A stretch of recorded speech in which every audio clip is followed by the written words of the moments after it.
जो कहानी मैं लाया हूँ वो है एक हॉन्टेड रेलवे स्टेशन की। ये रेलवे स्टेशन आगरा शहर से कुछ दूरी पर एक गांव में स्थित था। ये कहानी मुझे सचिन ने भेजी थी। दरअसल सचिन और उसका परिवार आगरा का रहने वाला था। अब तक उनके परिवार में ऐसा कुछ भी नहीं हुआ था जो मैं आप लोग को इस कहानी में बताने जा रहा हूँ। इनके परिवार में कोई भी ऐसा नहीं था जो भूत प्रेत पर विश्वास करता हो।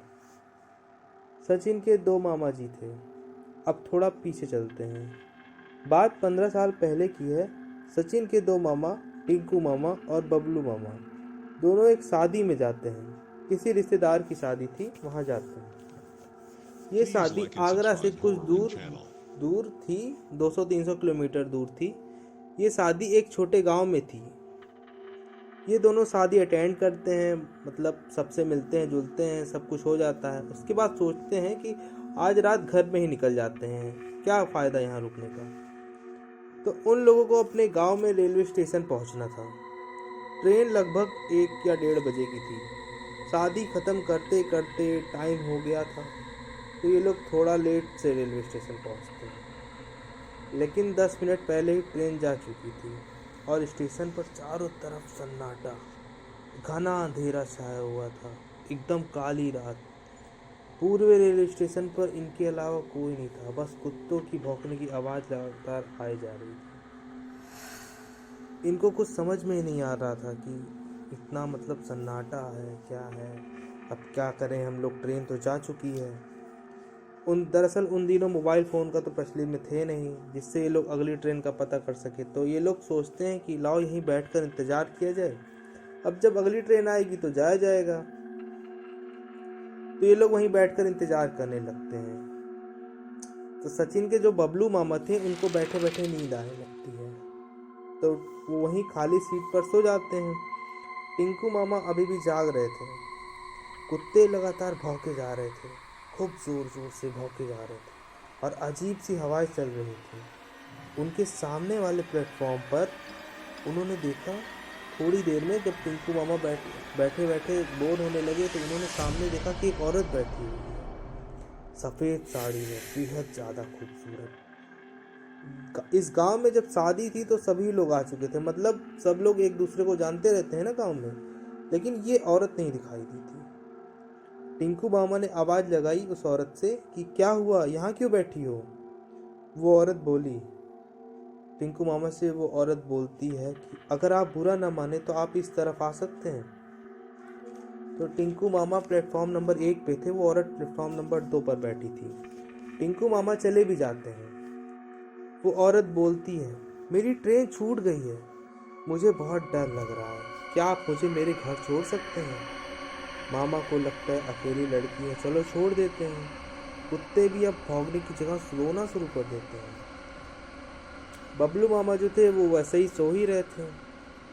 ये उस औरत को छोड़ने चले जाते हैं, सोचते लाख छोड़ देते हैं और स्टेशन से बाहर निकल जाते हैं। चलते चलते 20-25 मिनट बीत चुके थे। ये सोचते हैं इसका घर क्यों नहीं आ रहा है। औरत से पूछते हैं, तुमने तो कहा था तुम्हारा घर पास में है। तो औरत बोलती है कि मेरा घर थोड़ा दूर है, लेकिन अब उसकी आवाज़ में पहली जैसी बात नहीं थी। अब उसकी आवाज़ आधी औरत और आधी आदमी जैसी थी, और उसकी आवाज़ में एक अजीब सी घरघराहट थी। वो लोग एक गली में एंटर करते हैं जहाँ घना अंधेरा था, बिल्कुल अंधेरा, इंसान तो दूर जानवर भी नहीं था, कोई नहीं नजर आ रहा था। ये लोग चलते जा रहे थे, तो जो औरत इनके पीछे चल रही थी, तो पीछे से इस बार जब वो बोलती है तो उसकी आवाज़ एक छोटी बच्ची जैसी निकल रही थी। तो ये पलट कर देखते हैं तो वो औरत बच्ची की आवाज़ में बोलने लगी थी।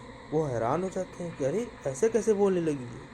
फिर कुछ दूर आगे बढ़ते हैं, तब ये औरत, ये उसकी आवाज़ एक बूढ़ी औरत की आवाज़ में निकलने लगती है। और ये ज़्यादा हैरान हो जाते हैं कि ये सोचते हैं कि मैंने यहाँ पर आकर कोई गलती तो नहीं कर दी। इनको कुछ शक होता है। ये आगे चलते जाते हैं, चलते जाते हैं, चलते जाते हैं। फिर कुछ देर बाद इस औरत की आवाज़ एकदम आदमी जैसी हो गई। ये पलट कर देखते हैं तो क्या देखते हैं, उस लड़की की आंखें पूरी तरह वाइट हो चुकी थी। अब टिंकू मामा एकदम घबरा जाते हैं, मतलब उसकी आंखों में पुतली ही नहीं थी। उसको देखकर ये पसीना पसीना हो जाते हैं और पलटकर बस चलने लगते हैं। वो औरत इनसे पूछती है, डरावनी आवाज में इनसे पूछती है, घबरा गए क्या? और हंसती है खूब तेज तेज से, हा हा करके। मामा ने कहा, नहीं ऐसी कोई बात नहीं है, हम आगे की तरफ चलते हैं, आपके घर छोड़ देते हैं। चलते चलते अब आवाज़ आना बंद हो चुकी थी। इनको समझ में ही नहीं आ रहा था कि ये सफ़र कब तक चलेगा। ये हनुमान जी के बहुत बड़े भक्त रहते हैं, तो ये हनुमान चालीसा पढ़ना शुरू कर देते हैं। पढ़ते पढ़ते पढ़ते पढ़ते ये अपनी आँख बंद कर लेते हैं।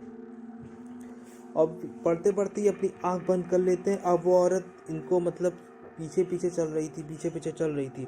हवा अब और तेज चलने लगी थी। अब इनको लगता है कि वो औरत तो गायब हो गई है, उसकी जगह कोई भारी भरकम जीव जैसा चलने लगा था। अब वो औरत नहीं चल रही थी, उस औरत की जगह पे इनको लगता है परछाई में कि कोई बड़ा सा जानवर या कोई बड़ा सा शैतान इनके पीछे पीछे चल रहा था। इन्हें अचानक तभी इन्हें कहीं से टन टन की आवाज़ सुनाई देती है। टन टन घंटी जो बजती है, जैसे कि कुल्फी उल्फी की घंटी होती है बचपन में, वैसे ही टन टन की घंटी की आवाज़ सुनाई देती है। दूर नज़र उठाकर देखते हैं तो एक लंबा चौड़ा आदमी पीले रंग का कुर्ता पैजामा पहने हुए एक कुल्फी का ठेला लिए आ रहा था। उसने लाल टीका लगाया था और गमछा लिया था नारंगी कलर का कंधे पर।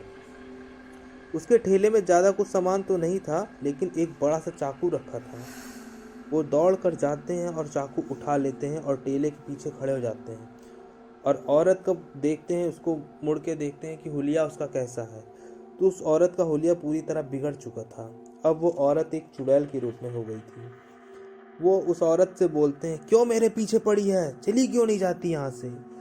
औरत अजीब तरह की आवाज़ निकालने लगी थी। इतने में ठेला वाला आदमी बोलता है कि मैं आ गया हूँ ना, अब तू इसका कुछ नहीं बिगाड़ सकती, अब तू यहाँ से चली जा। ये सब देखकर टिंकू मामा बहुत ज़्यादा घबरा जाते हैं और ठेले वाले आदमी से पूछते हैं कि भाई साहब आप कौन हैं और इतनी रात में यहाँ कहाँ से? इतने में वो आदमी बोलता है कि तू सुन, तू मेरी बात सुन, तो जितनी जल्दी हो सके तू यहाँ से भाग जा और पीछे पलट कर बिल्कुल भी मत देखना, चाहे कुछ भी हो जाए। ये कुछ पूछना चाहते हैं उससे, लेकिन वो आदमी फिर से इन्हें कहता है, तुझे समझ में नहीं आ रहा है, मैं तुझसे कह रहा हूँ तू बिल्कुल पीछे पलट के मत देख, तू जितनी जल्दी हो सके यहाँ से भाग जा। तब आनन फानन में टिंकू मामा को कुछ समझ में नहीं आता और वो ना आव देखते हैं ना ताव, और बिना पीछे मुड़े खूब तेज भागते भागते भागते भागते भागते भागते रेलवे स्टेशन पहुंचते हैं और सारी बात जाके बबलू मामा को बताते हैं। बबलू मामा उठ के उनको डांटते हैं कि तू मुझे बिना बताया गया ही क्यों?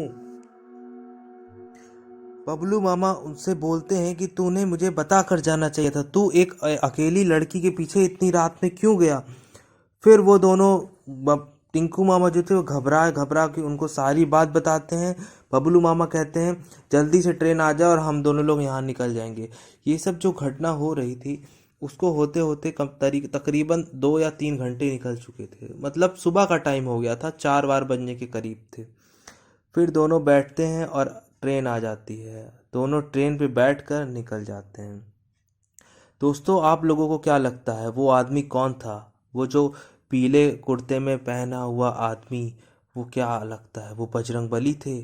क्या वो बजरंगबली उस रात आए थे अपने भक्त को बचाने? आप लोग प्लीज़ कमेंट में अपनी राय मुझे दीजिए और ये कहानी आप लोगों को कैसी लगी प्लीज़ मुझे कमेंट करके बताएं और मेरे चैनल को सब्सक्राइब करें। Bye bye.